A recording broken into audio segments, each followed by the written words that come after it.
Good morning, dear students. Today, myself, Aarti Sarona, your geography teacher, will be dealing with the topic, the rest of the topic of the chapter, mineral and energy resources. So today, I will be dealing with multi-purpose projects, solar energy, wind energy, tidal energy, and geothermal energy. So all this type of energy we will be dealing today in our class. First of all, I hope you are very much aware with the terms multi-purpose project, solar energy, wind energy, tidal energy and geothermal energy. But apart from that, as it is given in the portion, we have to read it again. But try to read the book after seeing this video. Clear?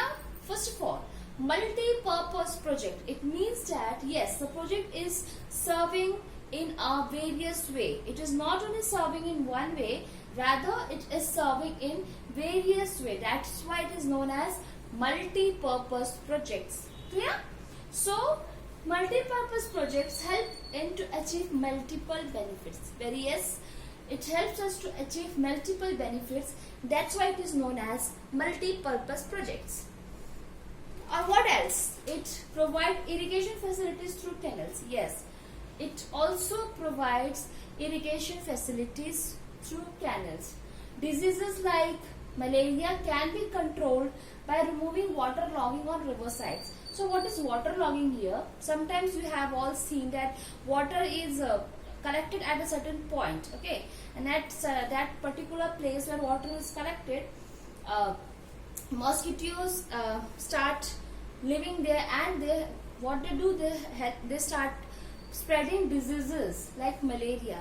So what do the projects in this do? The running water will help not to make water logging at that particular place.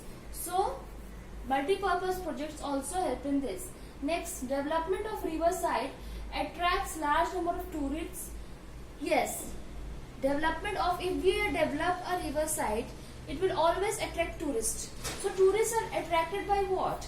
The beauty, the scenario of that particular place. So multi-purpose projects also helps the tourist to be attracted, and this is also helping in the national economy of a country. So yes, this was all about multi-purpose project. I have given one example for this, that is Bhakra Nangal project, which is built on the river Satluj. So after reading this, please go to the book and see that how many multi-purpose projects are there in India, and more elaborately that why it was made, what was the purpose of making multi-purpose project, and henceforth why it is important to read multi-purpose projects in minerals and energy resources. Next, we are coming to solar energy. This point, as the term indicates, solar means yes, it would be related to the sun. So the energy which we are receiving directly or indirectly from the sun. For what? For the generation of electricity in many ways. Henceforth, directly or indirectly, solar energy is used for from the sun in the form of electromagnetic radiation. Yes, without electromagnetic radiation, the solar energy can't be trapped and it can't be used for the further like solar heater, solar cooker, solar water pumps, etc. So these three I have given just example. For rather henceforth clarification, please see your book. Wind energy, this one. Wind energy is the use of wind to provide the mechanical power through wind turbines to turn electric generators and to do other work like pumping and many more. Pumping and milling. So what is wind energy? When the wind blows, there's a when the wind blows, it provides the mechanical power to help the turbines move, and when the turbines is moving, it creates electricity which generates, and to help when the electricity is generating, when the turbines is moving, henceforth it helps in the pumping. Yes.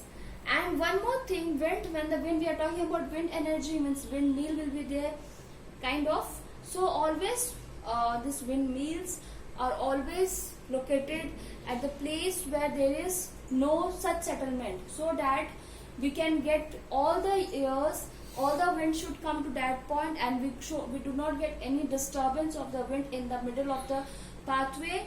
We get all the wind, and the wind turbines are moving and has full electricity generated. Next is tidal energy. It is a form of energy that converts the energy from types into useful forms of power, mainly electricity. Yes, the chapter is related to mineral and energy resources. So we will talk only about the energy and the power. So tidal energy. Tidal energy means two types, that is lunar and solar. In a day we are getting two tidal energies, through the sun also and through the moon also.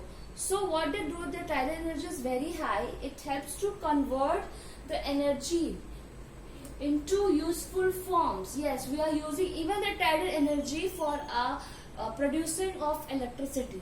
Next is geothermal energy, the last bifurcation you can see at the end of the blackboard. It is a heat derived inside the surface of the earth. Geothermal means it is related to the earth. So the inside the earth, what energy is there, it is carried away from the help of steam and water to the earth's surface. So in geothermal energy, water and steam plays important role to carrying away the energy to the earth's surface, and it helps in raising plants in greenhouse. I have given one example. You can add on many more examples.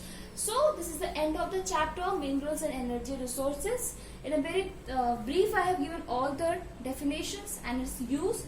So further clarification, please go to the book and read the chapter, and please see this video for more clarifications. Till then, be safe. Thank you.